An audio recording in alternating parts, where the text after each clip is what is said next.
Today, California's Democratic Governor Gavin Newsom is promising his own Liberation Day. He is scheduled to hold a news conference in just a few hours in response to President Trump's push for Texas and other red states to redraw congressional maps that favor the GOP.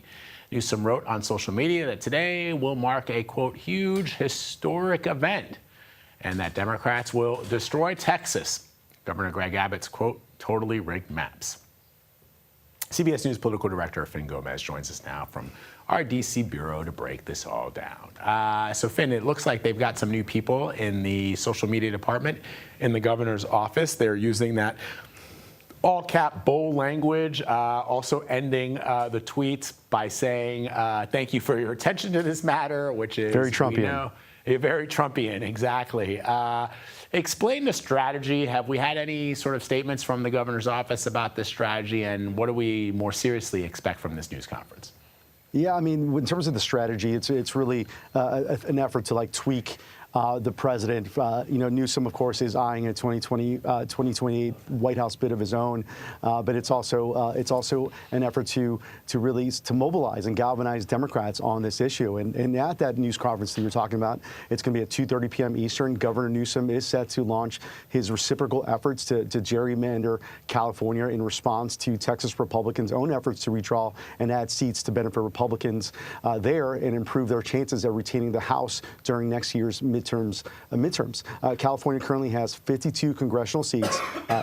Democrats hold 43, Republicans hold 9. Vlad, Newsom and Democratic leaders believe they could flip potentially 5 Republican-held seats and potentially increasing their margin and countering Republican gains in other states. The proposed new map in California are expected to be unveiled by the end of the week before the state legislature there, and then they will act potentially next week, and then eventually the issue could be placed before voters in November. Vlad, voters will be voting on this potentially. A new poll, however, commissioned by Politico shows that Newsom may have some obstacles in his path with California voters who, according to the survey, support the current independent redistricting commission structure by nearly a 2-to-1 margin. 64% of California voters supported it, according to this poll. But so what Newsom is proposing here would temporarily suspend that committee to implement his plan.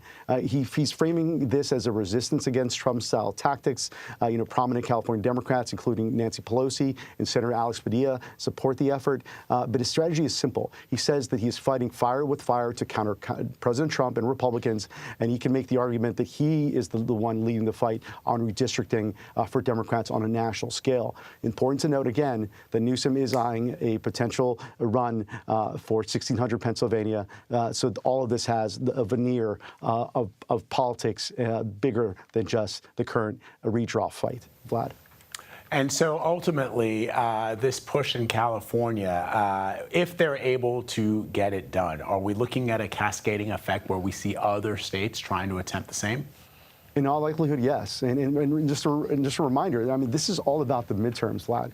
All 435 seats are on the line in 2026. Even small changes in California could swing the national balance. Right now, of course, Republicans have the majority in both the House and Senate. If California succeeds, other Democratic-led states like Illinois could follow suit. And Republicans, as we have reported, are looking to expand congressional districts in other states, including potentially Florida and Missouri. And just, if you recall, Vlad, this was all initiated by President Trump and his Republican allies. Historically, whichever party controls the White House has lost seats in Congress during the midterm elections. And this was essentially initiated to stave off those historical headwinds. Vlad. Very interesting. All right, Finn Gomez, thank you very much, my friend. Appreciate it. Thank you, sir.